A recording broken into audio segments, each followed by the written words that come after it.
Again, the semantics would be really important here to clarify what we mean when we say fascist. No one's bringing that up. We don't care about the label answers. Yeah, I'm bringing it up, Spurgley. We're giving you specific. Yeah, but that doesn't actually tell me what we mean by this. Sure, it makes for great clips, but we don't need the ad hominems. You called him boring. You're calling him Spurgley. We don't need to do that. Oh, well, boring. I mean, the conversation. I don't think you're boring. I don't think you're boring. I'm not. I just thought the conversation was getting. And he is Spurgley. So, but anyway. Call me whatever. I'm actually happy to dive into this.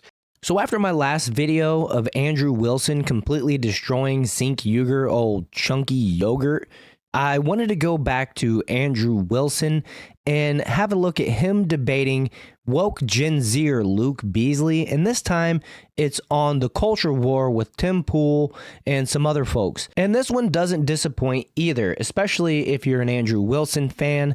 And so let's have a look at Andrew Wilson completely schooling woke Gen Zer Luke Beasley live on the Tim Pool Culture War show.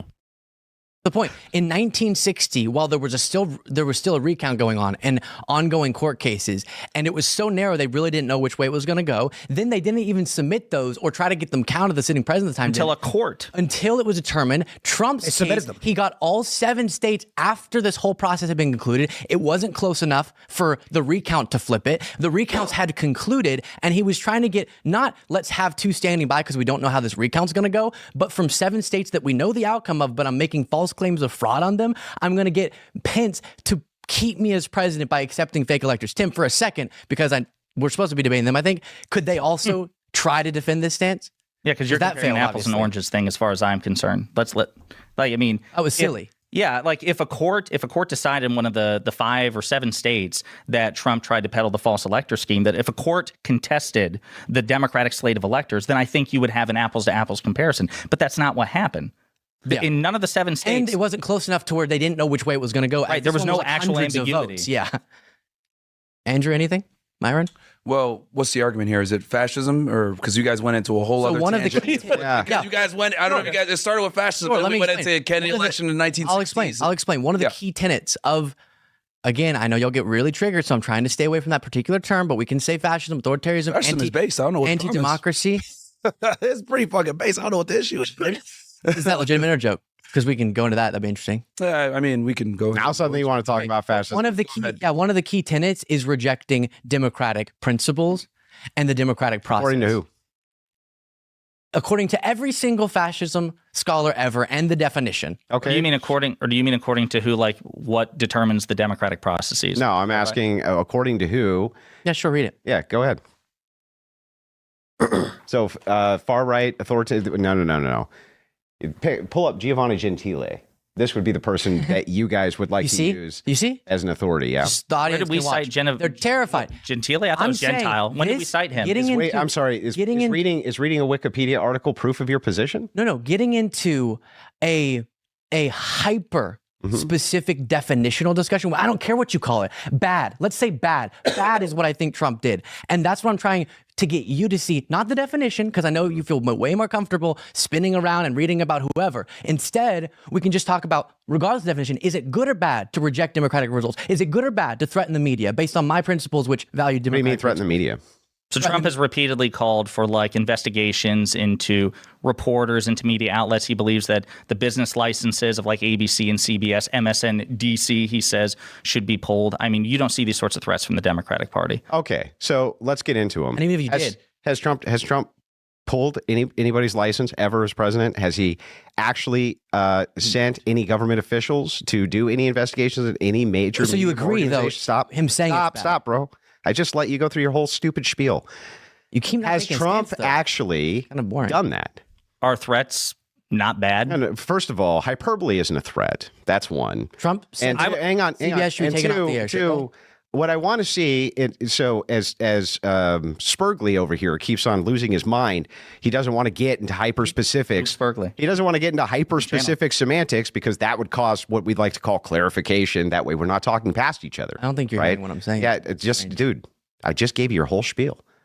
So anyway, the reason I want to get specific about this, about what fascism is, about whether or not Trump is actually a fascist, whether or not Trump actually enacted fascist policy, all of these things is because you guys, you can't sit on your shows and say, this guy's a fascist, he's an authoritarian, he's a dictator, he's a threat to democracy, and then give us nothing. Just like, oh, he used some hyperbole about the media. We just talked about examples. He tried to stay in office despite losing an election. Yeah, okay, hang on. We'll get to that stuff in a second. Right now, we're talking about something else. We're talking about the media. Calm down. Calm down, Spursley. What's so annoying? Calm down, Spursley. But Andrew, that's just a misrepresentation of our position. You say that we give you nothing. We're giving you specific things that he did, which not with the no. You made this claim that Trump has done bad things to the media. He wants to pull their license. He wants to take something away from them. Threatened to do those things. Where has he done them?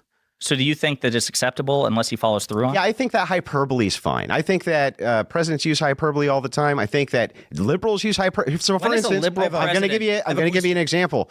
When you say Trump's a fascist, I think that's hyperbole. Would you? Because I don't think you actually think he's a fascist. I think that you just think fascism means authoritarianism. You don't even know what the fuck it is. You don't care about it. Hang on. So I think you're actually using hyperbole when you're talking about fascism in general. So when Trump uses it, when Trump uses hyperbole, when Trump is speaking this way, Trump bad. When you're speaking this way, that's fine. Andrew, you're a smart guy. You should be able to recognize meaningful differences between just a random schmuck and then the president. Show me the number one. Number two, I don't think it's hyperbole at all. We're talking about specific things, specific examples of things that Trump has either done or threatened to do. Like he said, Zuckerberg should be in prison now. Zuckerberg's let me ask you guys policies that are more friendly to him. So let me ask you guys a question. We're talking a lot about the threats, and Andrew asked about what he had done. Do you think if Donald Trump threatened to kill an American, that would be fascistic? Well, fascistic? Well, I mean, so we're gonna just to clarify. Yeah, I know. It's really you're gonna try to go somewhere. Blah, blah, blah. I want to stay focused because no one's allowed to talk with Burgley. Yeah, come on. No one's allowed to talk with Burgley. I'm trying to. Actually, I hate to say it, but I do agree with Luke Beasley there at the very end where he's like, no, let's stay on point. And I wish they would, because Tim Pool comes in here and asks this kind of dumb question. It totally derails the conversation, or somewhat derails the conversation. And it's not a good analogy. It's not a good comparison. But, this is what the Democrats have done for years to Trump. I remember the first time he ran in 2016, the big threat going around on Facebook and, the mainstream media, the fake news was that, Donald Trump and his vice president Pence are going to take away your gay marriages. He's going to renounce them all and they're all going to go away, which didn't happen, right? And that wasn't even a hyperbole, as they're mentioning. That wasn't even some kind of hyperbole that Trump said he was going to do or even hinted at. As a matter of fact, Trump was the first American president to be pro-gay marriage when he announced that he was running for presidency, when he announced his candidacy, I should say. And so, and that includes Barack Obama and everybody else who went before him. I mean, you get it. But it doesn't stop the fake news from coming out here and claiming the opposite, because that's what they do to Trump. They like to fearmonger. They used Project 2025 in this last election. They catered to the fringe in this last election. They tried to blame, toxic masculinity and misogyny and, every type of any or ist or ism. That's Trump. That's the Trump supporter. That's what MAGA is, according to the left. It's just that fear-mongering tactic because they know that Trump's policies are way better than anything that the Democratic Party or the Democratic candidates have put forth in decades, in my opinion, right? I really appreciate how Andrew Wilson is handling this so far. I love that he's calling the dude Spurgley. It's just a fun way to kind of jab and it's probably unnecessary, but I think it adds to the conversation a little bit. It's funny. It reminds me of how we call Cenk Uygur sink or chunky yogurt or snake, even, is what Andrew started calling him at the end there in the last video that I made. But let's get back to this question that Tim Pool's going to ask. He tries to kind of derail the conversation like I mentioned before, but they do get back on topic. So let's go ahead. That's the conversation by asking a question to clarify the point. I'm going to go back to what we were talking about. You guys said he's threatening the media. Andrew said that he hasn't actually done it. So I'm trying to say, what if it was a more extreme threat that wasn't just, I'll pull a license? What if Trump said he would kill an American citizen?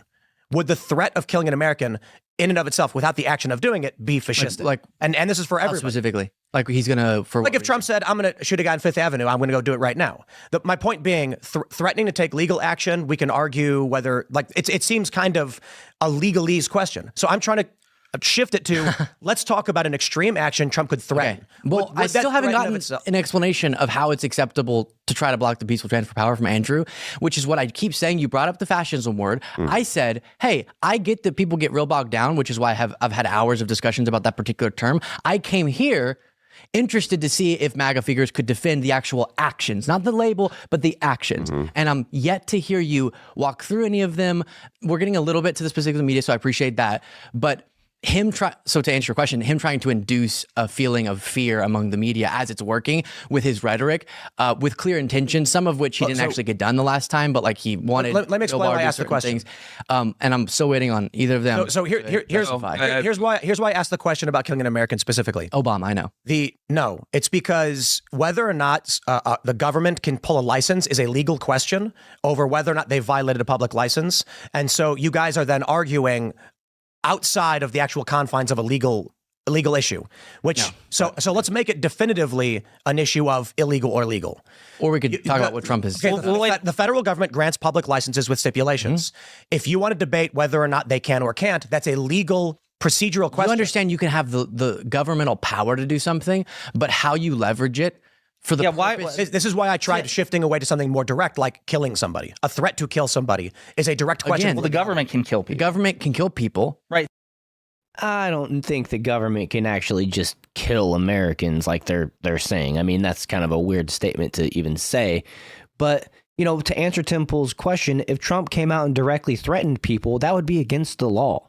That's what I'm saying. Like, to me, this belies the point of it. Like, this idea that it can't be authoritarian or can't be fascist if it is within the technical legal confines of the federal government. That's absurd. That's not the point I'm making. Of course. Which is why, again, the semantics would be really important here to clarify what we mean when we say fascist. No one's bringing that up. We don't care about the labeling. Yeah, I'm bringing it up, Spurgley. We're giving you specific. Yeah, but that doesn't actually tell me what we mean by this. Sure, it makes for great clips, but we don't need the ad hominems. You called him boring. You're calling him Spurgley. We don't need to do that. Oh, well, boring. I'm in the conversation. I don't think you're boring. I don't think you're boring. I'm not. I just thought the conversation was getting. And he is Spurgley. But anyway. Call me whatever. I'm actually happy to dive into this. You say that I'm avoiding your questions. I'm not. First of all, I'll answer them directly. Sure. It's well within Trump's rights, even if it was. Let's just say we're right. Let's just say I grant it. It's within his rights to set alternatives electors. He's well within his rights to do that. Tell me why that's even wrong. Are people being prosecuted in states for participating in this scheme? Who? The fake electors. Ooh. In all Wait, I got a question. Does the law prescribe morality? No. Wait, you said the right. Do you mean legal right or moral right? No question. Oh, sorry. No, I wasn't mad. No, I thought it was a good question. So what's actually wrong with it? So why is it even problematic? Because he didn't win the election. So let's just say he didn't. Okay. Well, then agree. Stop, Spurgley. Let's just say he didn't. Let's just assume it. Stop, Spurgley. Let's just can I have a back and forth for 2 seconds? I mean, without you nipping my heels. This is interesting that we're even on. Well, unfortunately, Tim Pool keeps interrupting with dumb hypotheticals, and it really interrupts the entire flow of the conversation. And then at that point, Myron Gaines steps in and mentions that the election was stolen in 2020, and the conversation just goes a completely new direction. So unfortunately, we didn't get to see that to its full potential. But the main point being made there by Andrew Wilson, which is something that I completely agree with because it is the legal facts, and that is that Donald Trump had the 100% authority and legal right to challenge the results of the 2020 election when it comes to what the Democrats claim. You hear Cenk Uygur, you hear Luke Beasley, you hear Woke Destiny, and a lot of these other people claim that Trump tried to pass fake electorates. That's not the case. It was fully within his rights, and it has a precedent that happened, I believe, with Nixon back in the day. I could be wrong with the president, but there was a precedent that was set back in the day already. So this isn't the first time that this scenario had come about. And so anyways, I hope you guys appreciated this video. If you're an America First type individual, you're in the right place. So make sure you hit that like button, subscribe to the channel, share this video, all that good stuff. Forgive me if you guys are regular viewers. I want to mention that I've been super sick since the new year. I thought I was getting better. I went and made my trip to DC for the inauguration. I had a great time with my wife, and I came home and the sickness returned. You can probably hear it in my voice, but I do feel like I'm finally on the mend, but I could use a prayer if you're into that type of thing, just to finally get this out of my household and get this out of my body. It's been a battle, and it's been really discouraging because I had big goals for the channel this year. So anyways, without boring you so much with all that information, I just want to say I hope you guys aren't dealing with this. I know that it's going around, but if you also are in need of prayer to get this sickness away, make sure you mention that in the chat. You can also join the Discord. We have a nice little community over there. The link is in the description. And other than that, thank you guys for watching to the end. And I will also remind you that you can catch me every Monday, Wednesday, and Saturday when I go live on this channel with the Jar Openers podcast. We're moving it to 7 p.m. because my co-host got a new job for his day job. And we just have to move it back from 6 to 7. We usually run for 2-3 hours. We have a lot of fun. So once again, make sure you hit that like button and subscribe to the channel. Thanks for watching to the end, and I'll see you guys in the next video.